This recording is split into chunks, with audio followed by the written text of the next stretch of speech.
Welcome to Season 6 of the Get Out of Teaching podcast. This podcast is for teachers who are considering leaving education and need some support. I'm your host, Elizabeth Diakos. I'm a career transition coach and the host of the Get Out of Teaching private membership community, where we support teachers with the resources they need to create a life they love. Find out more at www.getoutofteaching.com. In this season, we'll be speaking with former teachers who have set themselves up in business, as well as business coaches and solopreneurs who can inspire you as you plan your exit, especially if you've been thinking of creating your own business. But I also want to share something with you because many teachers from the United States want to escape the classroom, but have concerns about losing their health insurance. That's where Nate Beer, the insurance pioneer, can help. Nate offers a free 10-minute initial consultation where he can ask you some questions about your health insurance needs and suggest a plan that is just right for you and your family. Any information you disclose is completely confidential and subject to HIPAA regulations. Tick off one of your biggest concerns about leaving education with Nate Beer, Insurance Pioneer. You can book a call with Nate at theinsurancepioneer.setmore.com. Episode 9.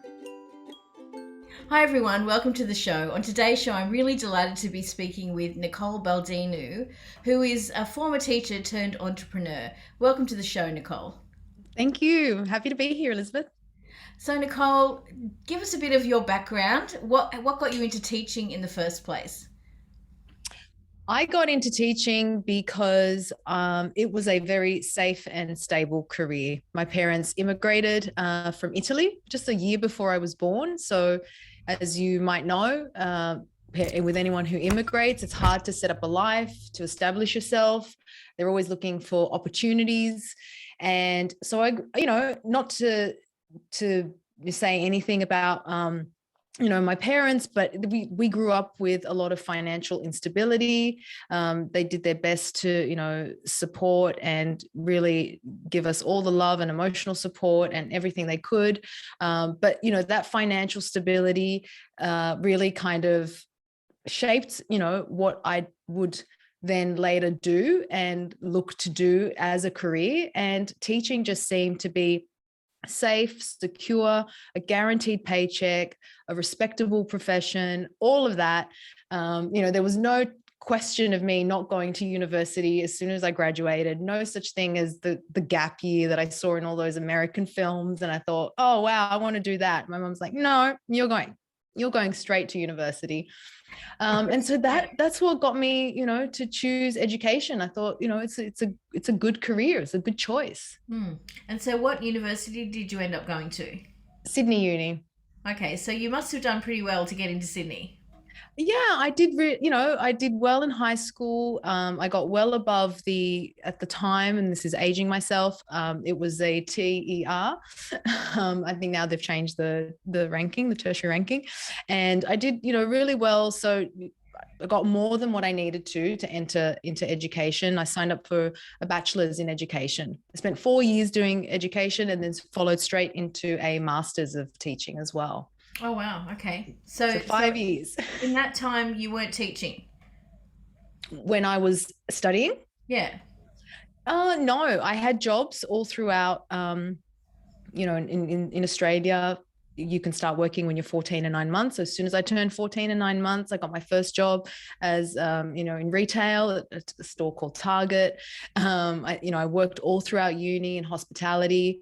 I didn't start teaching until, I graduated, but I pretty much started working right away as soon as I graduated. Right. Yeah. Same with me. I had my kids first and then went, but I literally went the day we finished our course. Everyone went to the pub and I went to drop off my resume to a school. So I was like, I'm determined I'm going to get a job. And I actually did get that job. That was my first teaching job. I got that job going that day. Okay. So you started out whereabouts teaching? So my first teaching job was at a Catholic school, and it was a maternity leave replacement that I took on. And I trained as a language and ESL teacher, English as a second language. And this maternity leave position was for a language teacher who also happened to teach a year 7 maths class. Oh, that's a bit of a stretch. And to add to that stretch, one of the languages that I had to cover was Japanese, which was not one of the languages I had studied. I was trained for Spanish, French, and Italian. Mm-hmm. I was good with those and they offered those, but they said, we're also offering Japanese. So you're going to have to learn some Japanese before you go in there and teach. So the maths class was interesting. They gave me the top class. So honestly, the girls were better than I was at maths at the time. So I got through that, and it was a lot of fun to stretch myself to, learn the numbers, learn how to count in Japanese, literally, 15 minutes before I'm going into class. And it worked. We made it work, as teachers do. We're a very resourceful and resilient type of people. So we made it work. Wow, that's very impressive. And what a weird mixture of subjects to teach. I never met the person that I replaced. She must have been amazing to be able to teach all those subjects. That's right. Okay, so you got through that, and that was your first year. And then what happened? And then the reason I loved languages. So I studied languages and I was going to be a language teacher. Midway through my bachelor's, I had a professor come up and say, you're much more likely to get a job if you major in ESL, in TESOL. You'll get opportunities overseas. And again, it's really, hitting that nerve of a guaranteed employment. Mm-hmm. And so I said, okay, well, that makes a lot of sense. I better switch my major to ESL.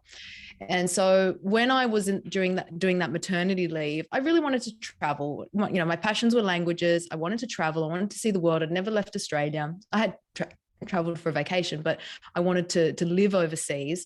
And so the opportunity to teach in Japan came up, and I applied for a program. I went through the whole process and I was selected. And the decision I had to make at that time was the school that, took me on for that maternity leave position offered me a full-time job after.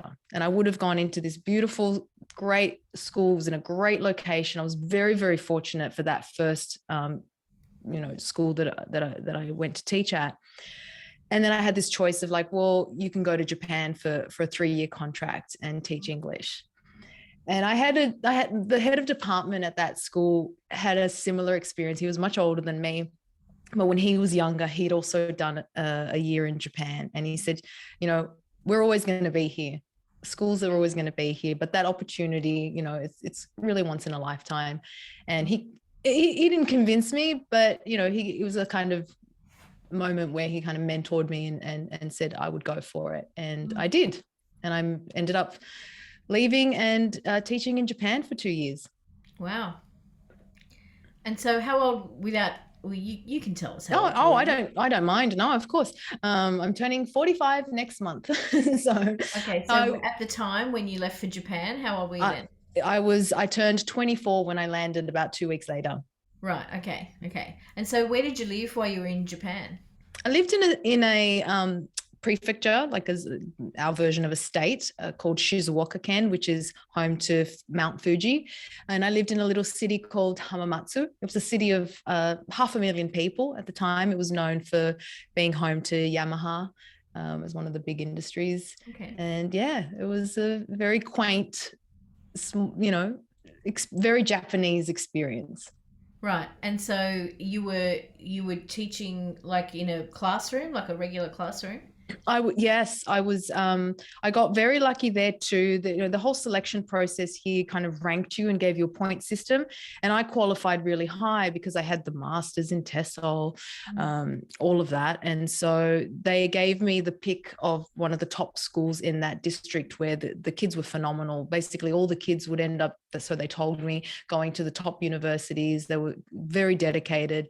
They did all sorts of activities. They had all sorts of talents. The Japanese are really into all their different hobbies. So they would be playing, piano at 5 a.m, and then, doing the maths tutoring until 9 p.m. So it was a really special school, and it was a high school. Yeah, it was a high school.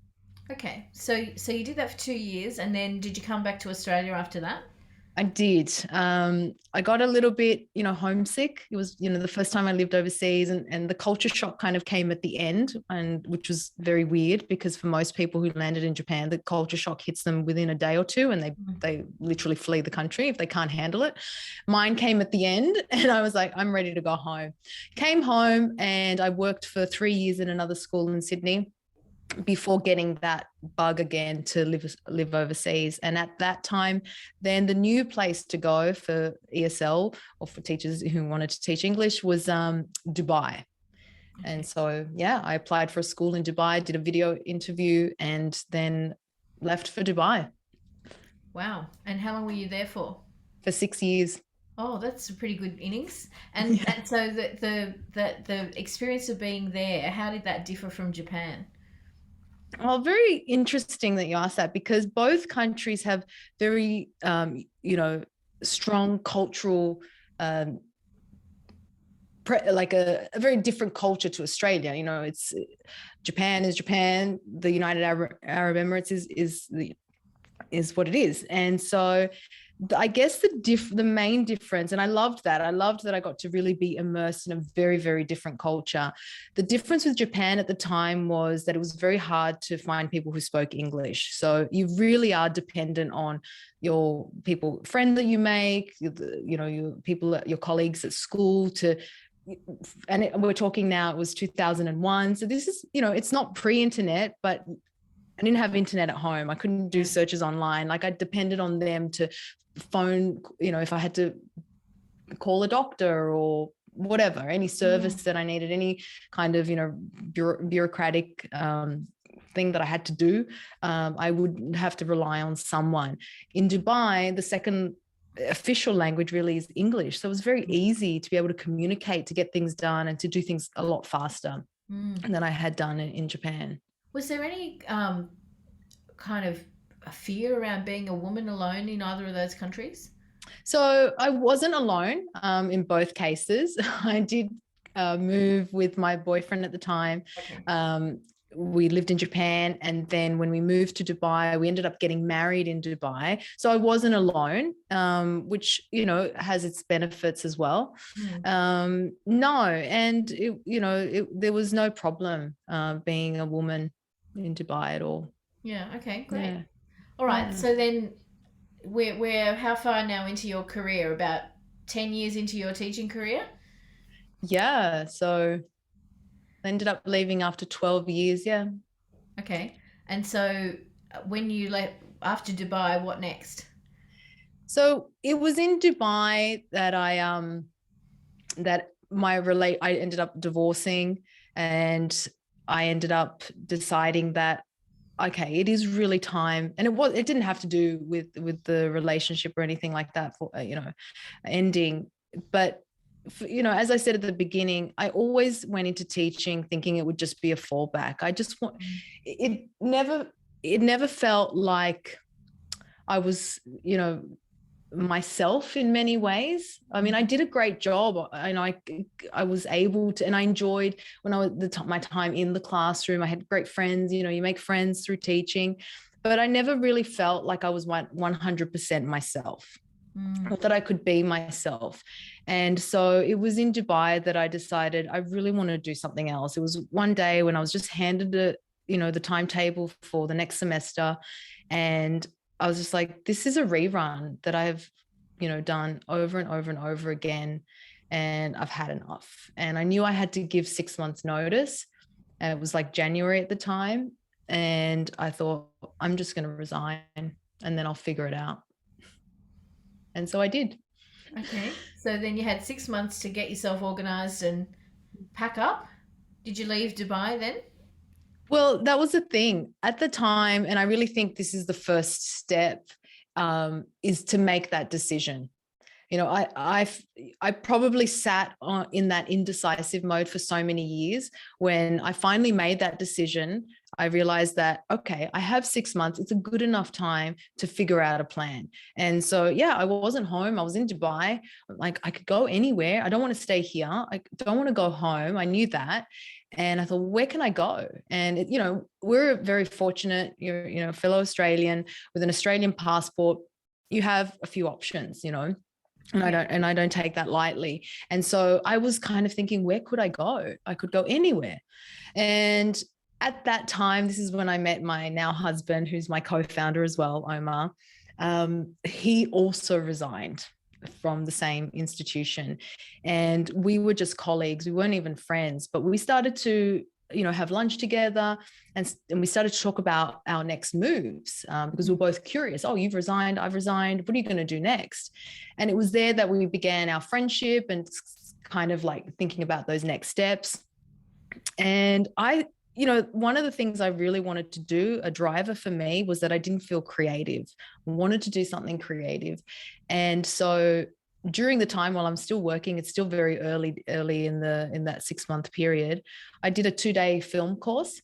It was the A to Z of film production, everything from script writing, shooting, editing, storytelling, all of that.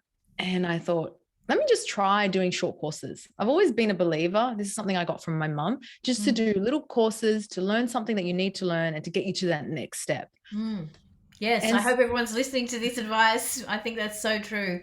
I think as educators, we default back to education as a solution, and that's fair enough. But maybe we don't need to accrue a massive student loan debt in order to learn the next thing that we need to learn. Yeah. All right, I love it. Keep talking. So it was a weekend course. I even, you know, I did everything by the book. I didn't use any time. I did this on the weekend and I had a blast. It was so much fun. I thought, well, maybe I can go and study film and be a filmmaker. I don't know. And so, you know, I shared this, I think on one of those lunch sessions with Omar. And he said, well, you could go to New York. New York has one of the best film schools in the world, New York Film Academy. And I said, New York. I'd never actually been to New York. I'd only ever been to the States once, and I'd been to LA, and it was like the movies came to life. You know, when you're in the States for the first time, everything is so familiar. But I'd never been to New York, and I was curious about New York. And of course, you know, he may say otherwise, but Omar is a native New Yorker. So there was a reason that he probably suggested going there. And, you know, I think we started to, our friendship was getting stronger. And so I looked into New York Film Academy and I thought, okay, this is great. I can do it. Actually, there was a course that coincided with the time that I was leaving. It was in July. It was going to be a summer course, a 4-week digital filmmaking course. Again, I didn't want to do something, you know, I'd come from doing a bachelor's, a master's, 5 years. I was like, I'm 30. By this stage, I'm 34. I'm like, I don't have time. If I'm going to be switching careers, if I'm going to try and do something different, I have to, you know, fast track this. So 4 weeks, I'll learn as much as I can. I'll start putting these skills into play and see what happens. And that was my plan. And, you know, within a few months, I figured out where I was going to move to, what I was going to do. And that was it. I was just waiting for it to happen. And so did you have savings set aside for this to happen? I was saving, you know, in Dubai. Part of the reasons too of going to Japan and going to Dubai was, especially as a young teacher, was that I could earn more than what I would have earned here. And so in Dubai, I was being paid quite well, and I would save money. I didn't have children. I didn't have that responsibility, and so I could save. And so I used some savings to start that and spend that time in New York. Right. And so you got there and you were there for a month. And then what? I was soaking up everything. As soon as I graduated, I'm just laughing because you shared a very similar story before. I don't know if this was in our pre-chat, but as soon as you graduated, you know, everyone went out to party and you went out to submit a resume. So I did a very similar thing. We had a graduation, and in that building, there was a bulletin board that was advertising, all sorts of things. And I saw a notice for an artist in New York who was looking for a student to shoot a documentary for him as he created these artworks around New York, and he wanted to do it for free so that you could get the experience. And I'm on my way to my graduation ceremony. I decided to call the number and say, I'm interested in this. And he said, okay, well, I'm in town. You can meet me now. And I said, I've just got to graduate and I'll meet you after. And so literally I went and did this little graduation, got my certificate, and arranged to meet this guy, Martin, at a cafe in New York. And then I love it. So like literally, what time was your graduation ceremony? It was like 2 p.m, something like that. Okay. And then like at 4 o'clock, you met this guy. Yeah, I think it was either 3:30, 4 o'clock that we had. It was all, in at very around Union Square in New York, if anyone's familiar with New York. And so it was really easy. I knew that I could just, get over there in 5 minutes after I was done. And so, so the funny thing with that story was that, again, I'm by myself at this time in New York. Omar's not with me. We're not, we hadn't really established that we'd be together as a couple. And so I'm on my own, and I'd made some friends at the academy. And so when I went to meet this guy, Martin, I agreed to work with him that afternoon, but we were in a cafe. And he said, okay, well, let's get started. I've got my first canvas. He was an artist. He was going to create all these artworks, shoot the process, and then exhibit the artworks and the video at this exhibition. And so I said, I agreed. I said, well, I've got to go and get my camera and tripod. So can you just, wait, and then I'll meet you. And he gave me his address. And at that point, I kind of started to think, oh, okay, hang on a second. This might not be a very safe thing to do. So, I started seeing all the headlines. Australian girl goes missing. Australian woman teacher goes missing. So I called all over again. Yeah. And I called my friends from the film school, and I said, guys, this is where I'm going to be at this time. If I don't call you in an hour, come get me. And they said, okay, all right. But they said, good luck. This is awesome. You're going to start working right away. Go you. I'm like, yeah, okay. But let's hope this, doesn't turn into a tragedy. So, fortunately, everything was great. We literally went to his place. He pulled out this massive canvas, and his idea was to take it to, I can't remember where our first location. He was literally creating works in public. So, people would stop by and would see the whole process. And so we were out in public, and I quickly texted my friends and I said, guys, it's all good. I'm all right. This guy's legit. Right. Fantastic. How exciting. So like on plein air painting, like Monet or somebody, and the crowds are stopping by to have a chat on the way. Yeah. Wow. And I've got my camera, and I'm very, very amateurish, but, filming the whole process and hopefully thinking, I hope I get some footage here.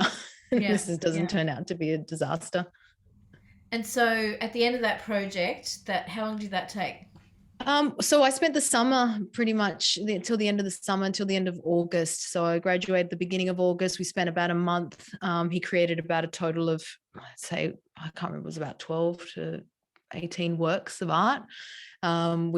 I edited the video, there was consultation with him, he had some input in there, and then he did a screening, and I screened my New York premiere. And I'm laughing about it because, of course, it's my first work. It's terrible. It's not great. It's, it's very, very amateurish, but, it was a New York screening for all intents and purposes. And yeah, bravo. And people liked it. They enjoyed it. It was very B grade, but it worked, and it was something that I was really proud of. I can look back, and I don't mind having that cringe-worthy. It's still up there. It still exists. And it's okay because it was the first thing. Yeah. Fantastic.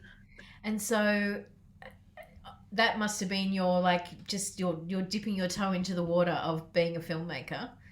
So then how did you end up where you are now? Well, tell us about what you do now and how what got you there.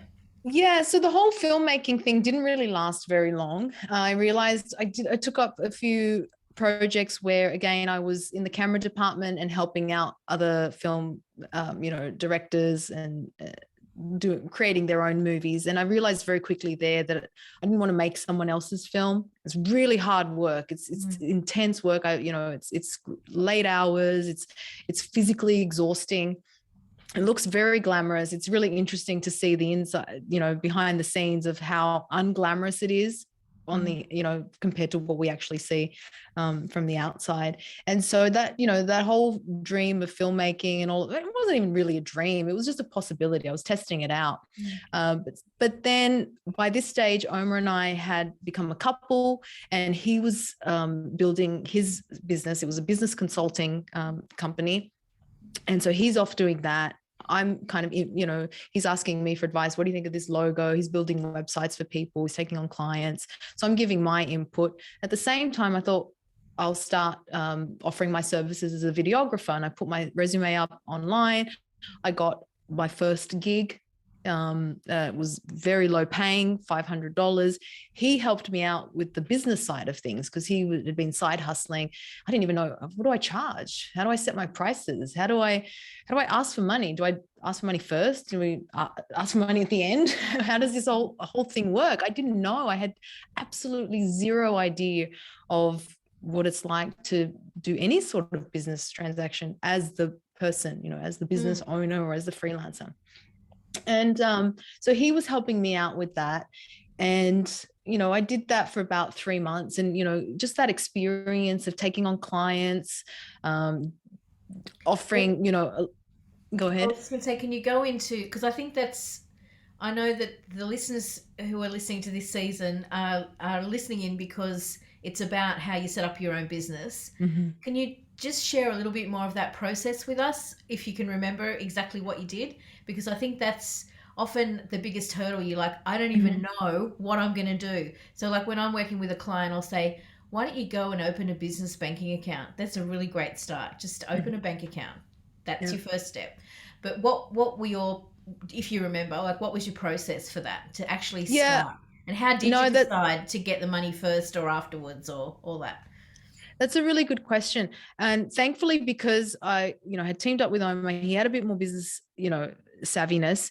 And one of the first things I did, in addition to putting up my CV on these sites that would advertise for people that were looking for videographers and whatnot, I didn't have a website. And he said, the first thing you got to do is get yourself a website. And we're talking 2012, fast forward now, there are so many tools out there that make it so easy to have a website. And what blows my mind, especially here in Australia, is how many businesses have a very, very poor web presence. And just that basic thing of having a website, buying your domain. So I literally bought my name as a domain, NicoleBaldinu.com. That's the first thing to do, to own your own domain. And that can be a 5-minute thing that you go onto Google Domains and see if your domain's available. And do it in an incognito window, because as soon as they know you're searching, the price goes up. That's I didn't know that. Tip for the day. There you go. That's sneaky, isn't it? Gosh. So then I basically had, a web presence. Of course, I'm not driving any traffic to it. No one's visiting. I'm putting it up on social, like on my Facebook page. Hey, I've got a website now. If anyone wants videos, send them here. And so, then the interesting thing is, once you start working, so once I got that first client, if you do a good job on just that one client, you'll get repeat customers. And if in business, it's so much easier to sell to your current customers than trying to acquire new customers. And so I had, from my teaching background, which I didn't realize at the time, and I really believe this about teachers, is that, we have so many skills that we can transfer to whatever thing we're going to go on to do next. And I wasn't a great videographer, but I was professional. I was good at communication. I would follow up. I'd call, I'd answer text messages, I'd email, I'd show up on time. I had a sense of organization. I would be clear in communicating what we're going to do, the next steps, all of that.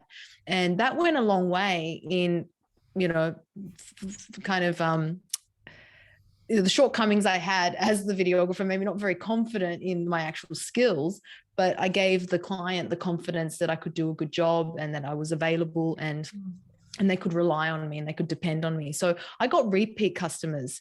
So I'd say just getting that first. In my case, I did something for free so that I could have a portfolio, which allowed me to put something on a website. And so sometimes you'll have to do something for free, not get paid for it, obviously. And then you can start to get your first client, the second client, a repeat client, a referral, all of that. So hopefully that helps. Yeah, that's really very helpful. With the question of, did you get paid before or after? How did you work that one out? Oh, what did we do? So I believe we might have done a 50% upfront and then 50% on delivery of the videos that I was shooting. That's fair. Okay, that's good. I like that. Yeah, actually, one of my I just had reconnected with one of my earliest clients and as a coach, and I found her because one of her friends just in a business group just said, what do you do? And I wasn't even working with teachers then. I was just doing life coaching, and I just said, I'm a coach. I help people, sort of live their best life, overcome their, hurdles.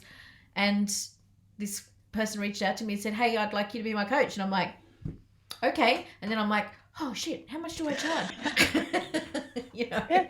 So yeah, it's kind of exciting though, isn't it? When you're in that position, you go, oh, quick, I have to make a decision here and sound like I know what I'm talking about. So yeah, it's pretty. But you have to tell people. You have to tell people that you're doing something. By putting it out there. Say if it starts with friends and family, that's okay. That's fine. This is what I've got going on. You'll be surprised. And being able to articulate, this is my offer. I think that's really important. I was talking to a client the other day, and I could just see as he tried to tell me what he'd like to be doing, he got kind of flushed and a bit embarrassed. And I'm like, oh, this is really fresh and new for you, isn't it? A little bit raw. And it's hard to articulate something new like that and to own it. And he hadn't quite begun to own it yet, but it was starting to happen. And I just felt like I just watched something being born, it was really a fascinating process. But I think if you're able to articulate, I remember the first time I had to say what I do now, which is career transition coach. I was helping my mum open a joint bank account for her funeral, actually. Not that she's, we're not there yet, but just in case one day she's a planner. I needed that, deposit for the funeral. We set up a joint account, and they asked me what my occupation was, and I'm like, and I was still a teacher, like I was still technically registered as a teacher, and I'm like, and I'm like, no, I'm a coach. I'm a life coach, and that was like, big moment in my in my life. Like this is it, this is the transition now for me, as I stepped into that new role. So yeah, it's pretty exciting. Okay, so tell us about what you do now. You started working as a videographer, you got all these amazing clients, obviously you started making money at some point, like you were more than covering your costs. Then Omar said to me, he had an idea. He had an idea. He'd been, side hustling for years while he was in teaching, building businesses. He'd had successful businesses, and he'd gone to business school to get an MBA and dropped out because he realized, I don't need an MBA to be an entrepreneur and to run my own business. So he came up to me and said, I have an idea for a program that I'd like to teach, because he's also a teacher. I'd like to put together a series of videos to teach people the fundamentals of business. And, he dropped out. He spent, I don't know how many hundreds of thousands of dollars to just even begin an MBA. And he said, but I want to charge $100 because it doesn't have to be that expensive. It doesn't have to be that long. And I need someone to help me do this. You can lend your video editing skills, shoot the videos, edit the videos, help me put them up, and I can teach the content, and we can create this thing called the $100 MBA. And I was like, that sounds really interesting and fun. And again, I'm searching for creativity. I want to do different things. I want to try something new, and it appealed to me. And so together, that's when we officially started working together. And I shot the videos for the $100 MBA. We had this community that we were launching and that we were building for. And that's how we launched the $100 MBA, which was this online video training community.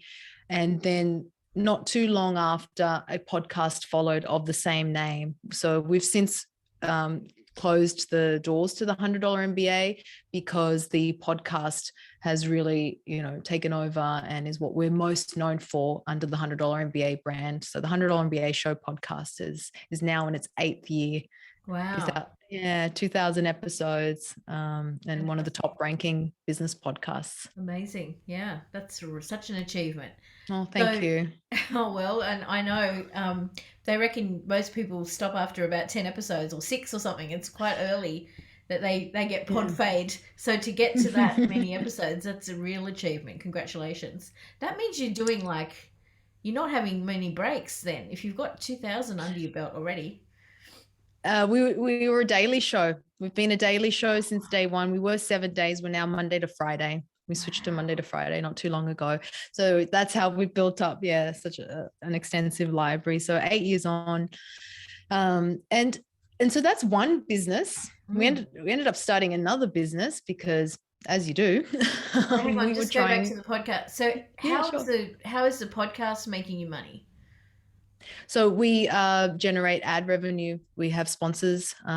We were very fortunate when we launched. We had a failed podcast. That's another story in itself. But when we began working on the $100 MBA show, because of all the lessons we'd learned from the failed podcast, we really set out. We said no to all our clients, and we just focused on that podcast. And so we launched in August.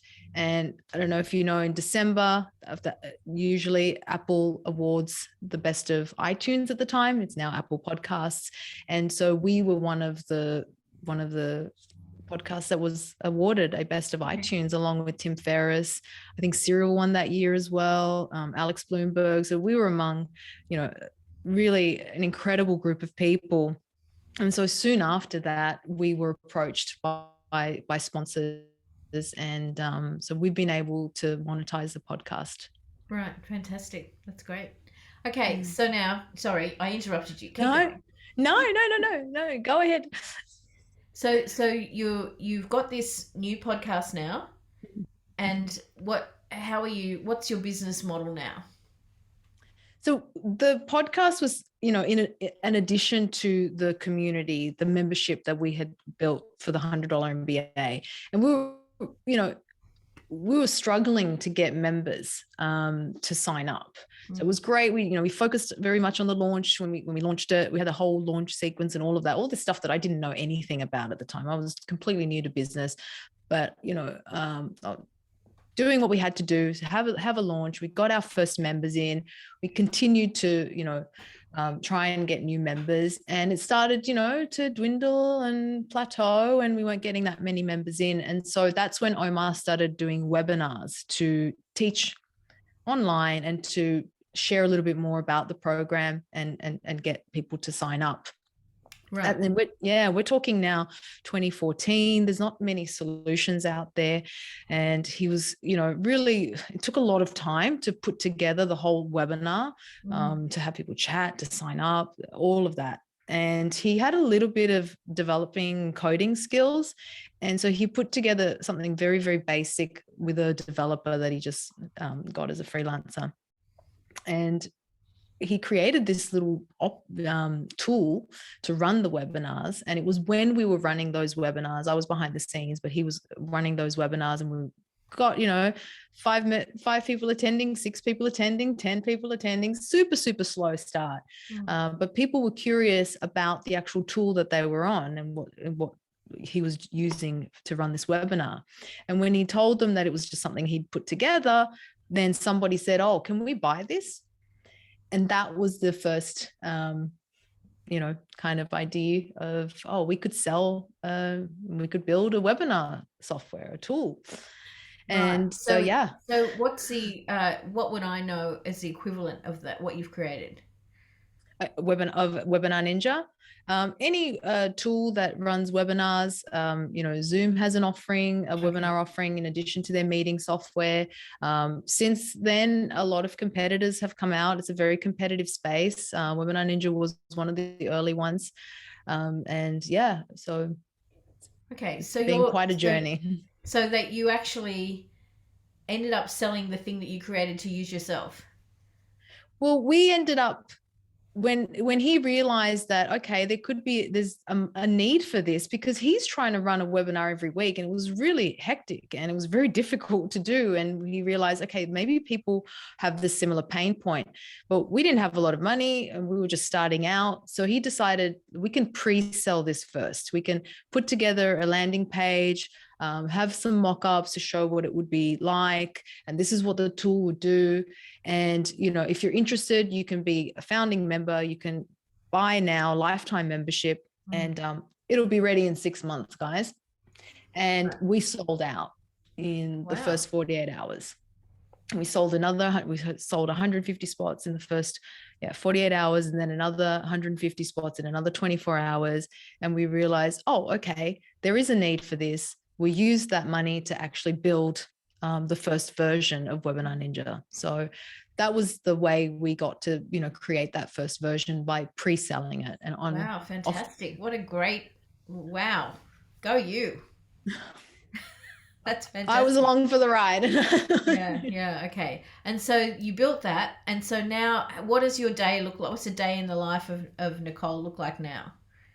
So we're very lucky that we have an amazing team. I started editing. I was the editor of the podcast and producing the whole thing behind the scenes. I did about 376 episodes before we gave it over to Carl, who is our podcast producer, editor.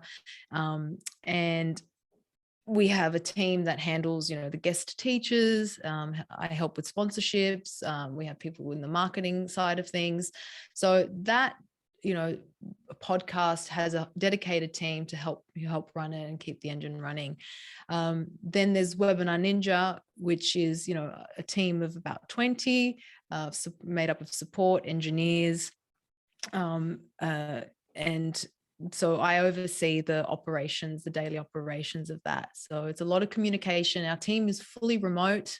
Again, this came out of necessity. This was before work from home was a thing, before remote working was a thing. We just grew organically because we couldn't afford an office. We just thought, let's hire wherever we can hire. And so the team grew organically remotely. So managing a team across 9 different time zones is a full-time job. Yeah, that's amazing. That's a lot of time zones. Yeah, I have a podcast producer who's in Western Australia. So she's just 2 hours at the moment behind me, so that's not too bad. And then I have a VA in the Philippines who's I think they're in the same time zone, actually, those two. Yes, they would be about 2 hours difference. And then I've also just begun working with someone in the States, so it's getting broader and broader. But usually 9 o'clock in the morning is pretty good for everybody, so it works. Great. It's the East Coast of the US that's the most challenging. Yeah. Oh well, Actually, most of the people who listen to this podcast and are in the Facebook group are in Dallas, Fort Worth. I don't know why. They just are. Oh, very strange. Yeah. I mean, it's just weird that it's like the biggest city of all the listeners to the podcast is Dallas. Oh, interesting. Okay. Yeah. Cool though. Okay. So, if I was to ask you, what was your biggest challenge as you made all these huge transitions? I think, there were a lot of challenges. It's hard to pick one. I would say one of the earlier challenges that I remember is more around mindset. It took me a long time to realize that, and I think that's why it took me a long time to leave teaching. I think I had much more of a fixed mindset, like this is kind of your destiny. This is what you're determined to do. You're lucky if you can do this. And, when I first started reading more professional personal development books, I realized, no, I have a lot of control as to what I can do. And I developed much more of a growth mindset. And that helped me just realize that, I can learn, I can grow, I can develop, I can change. And so, the mindset work is something that I think is ongoing. As much as you work on your business, you have to work on yourself. And that was something, as an Australian, I don't know if you can relate to this, the self-helpy stuff was kind of cringeworthy, and it's like, oh no, what's all that about? And I've done a complete 180 on that, realizing just how important it is. And yeah, I think when I'm working with teachers, nearly every conversation is around just overcoming that inertia is too strong a word, but just that feeling of stuckness. Of like, I can't, how do I don't even know where to begin, the first step to move forward. And it's so hard, which is why I give them homework of, go open a bank account, because it's just one little step that you can take that's pretty easy. Right. It'll take you 10 minutes and you feel like you've achieved something for the day towards your ultimate goal, which is, to run your own show. So yeah, I totally get that sense of, I don't know where to start. So they were your challenges. What about the skills that you brought from education into this new space? What do you see were like your biggest strengths? Oh, that's such a great question, because I distinctly remember in the beginling thinking, oh, I'm free of teaching now. I'm not a teacher anymore. I'm somebody else. And, I'm starting afresh. And I alluded to it in the beginning. What I realized was that I could leverage so many of the skills that I had in teaching. And I could see that in the work that I did with clients, like my communication, my professionalism, my organization, presentation skills. All of that came from teaching. And even in building a software company, I'm not a technical founder. I can't code, but, building systems and being organized and communicating with a team, setting expectations, all the things we do with our students in the classroom, you do with your team, to give them a sense of like empowerment, structure, and just everybody knows what they have to do, setting those expectations. So I just think there's just so many awesome skills that we have as teachers that we don't even recognize, that we can transfer to so many other industries and other careers. Yeah, I love it. I love it. Thank you. Okay, so I've got one final question. I haven't warned you about this. What is your favorite song? Okay. I have such cheesy taste in music. I am the first to admit it. Oh gosh, I have a very mixed taste of music. What just jumped into your head just then? Come on, I know there's something. Yeah, I'm just thinking right now. My favorite song is it's a song by Lizzo, About Damn Time, and it's very fun. It's a very 70s funky. You have to get up and dance. Right. And so I suppose it's very fitting, actually, if I think about it. Oh, it's got great beat, great rhythm. It just makes you want to dance. And I suppose this, what I think is quite interesting that came to mind is, her reason for writing it is that she struggled a lot and she now owns who she is. She's totally comfortable in her own skin and she's not apologetic about it. And it's about damn time. So I think that's kind of fitting when you kind of try to transition out. There's a lot of discomfort, but, owning who you are and moving forward and being comfortable. I think I didn't want to make this really a preachy part of the episode, but just, that's the song. I love it. I think that's a really perfect way to end. Nicole Baldinu, thank you so much for coming on the Get Out of Teaching podcast today. Oh, thank you so much, Elizabeth. I had a great time. You've been listening to the Get Out of Teaching podcast with your host, Elizabeth Diakos. If you want to hear the conversation that continued after we stopped recording, you'll find that in the After the Bell section of the Get Out of Teaching private membership community, where along with a heap of resources to support you, you'll get access to group coaching with me. Join a community of teachers who are ready right now to plan their exit. Find out how at www.getoutofteaching.com. I've been where you are now, and you don't have to do this alone.